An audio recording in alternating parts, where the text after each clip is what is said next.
Here's a couple poems from Gunshot, Peacock Dog. This one's called My First Transvestite, and it's the epigraph is after Robert Hayden, and if you know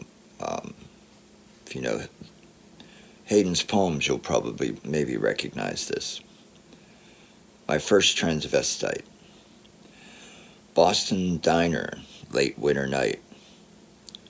Where are you from? She asked. Pittsburgh. Well, get on a bus and go. Before I could ask, Steve kicked me under the table. He wasn't pretty, my first transvestite. What did I know of such lovely and lonely offices, of desire so complete? My first transvestite left us, or maybe we left her. The night was always young then. We climbed Bunker Hill a few hours before dawn. Steve explained transvestites. Why Pittsburgh, I asked. Why the bus? My first transvestite was not my last. None sang to me ever again, but one night I heard Wainwright's Have You Ever Been to Pittsburgh? My first transvestite's song.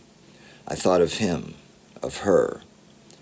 It was winter then, too, and the night came down cold and long.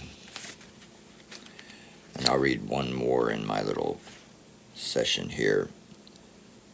Another one that from Gunshot that I don't often read. It's from way back in the day, and I was had gone to see somebody I knew in Ohio, and we had a car crash. So it's called Wild Nights for Johnny. That title's stolen from Emily Dickinson, who probably did not get high and crash her car. Outside of forgotten small town Ohio, the last time I saw you I was upside down. Your Volkswagen bus rolled in a ditch. I didn't like you even before we almost died. Muted light in a small hospital emergency room. A doctor checks my head, holds up fingers as I do simple math. 2, 3. But I couldn't talk.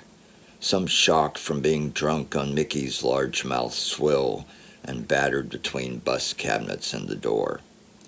We lived together once in the accident of the 70s. You were a cheap little shit, never sharing anything. On my knees in the dirt, I see you in the night's greasy light, jumping around like a rooster, throwing a bag of pot, a tin of hash, your best clay pipes into the brush.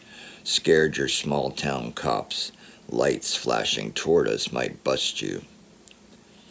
I left the next day, east or south, it didn't matter then.